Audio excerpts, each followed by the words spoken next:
வெற்றிவேல் முருகனுக்கு அரோகரா.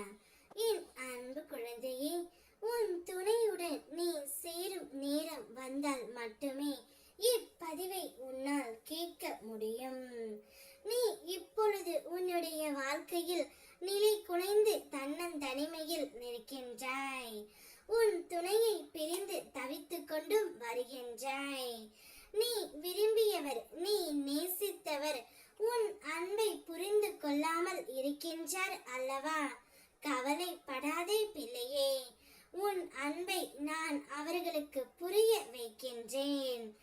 எந்த உறவாக இருந்தாலும் நீ உண்மையான பாசம் வைத்து விடுகின்றாய்.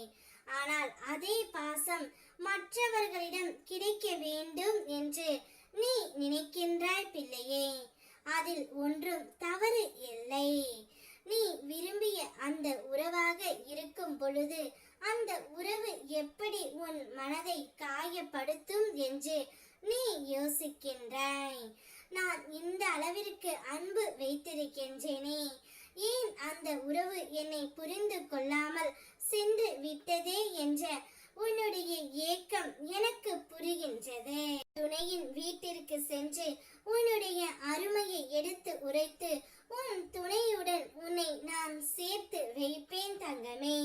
உன் துணையுடன் நீ சேரும் நேரம் வந்தால் மட்டுமே இப்பதிவை முழுமையாக உன்னால் கேட்க முடியும். அப்படி நீ கேட்டுவிட்டால் எங்கு இருந்தாலும் உன்னுடைய துணை உன்னை தேடி வந்து விடுவார். வாழ்க்கையில் உன்னை நீயே ஏமாற்றிக் கொள்கின்ற முதல் விஷயம் என்ன தெரியுமா பிள்ளையே? நீ பாசம் வைத்த அனைவரும் உன் மீது பாசம் வைத்து இருக்கிறார்கள் என்று கற்பனை செய்வது தான். ஏனென்றால் அது எனக்கே நடக்காத ஒன்று. தாராளமாக பிறர் மீது அன்பு வை. அதை திரும்ப ஒரு நாளும் எதிர்பார்க்காதே. வாழ்க்கையில் நீ யாரை வேண்டுமானாலும் நேசி. ஆனால் அதே அளவிற்கு உன்னையே நேசிக்க வேண்டும் என்று ஏங்கி தவித்துக் கொண்டு இருக்கின்றாய் அல்லவா? அந்த வாய்ப்பை உனக்கு உன் அப்பா நான் தரப்போகின்றேன்.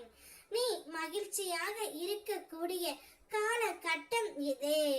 நீ நேசிப்பவர்கள் யாராக இருந்தாலும் உன்னுடைய உண்மையான அன்பை நான் அவர்களுக்கு புரிய வைப்பேன். உன்னுடைய அன்பின் ஆழத்தை நான் அவர்களுக்கு எடுத்து உரைக்கப் போகின்றேன். உன்னை தேடி அவர்களையே தேடி ஓடி வர செய்ய போகின்றேன்.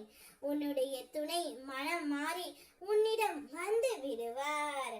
அவருடன் உன்னுடைய வாழ்க்கையை தைரியமாகவும் சந்தோஷமாகவும் நீ தொடங்கு. வெற்றிவேல் முருகனுக்கு அரோகரா.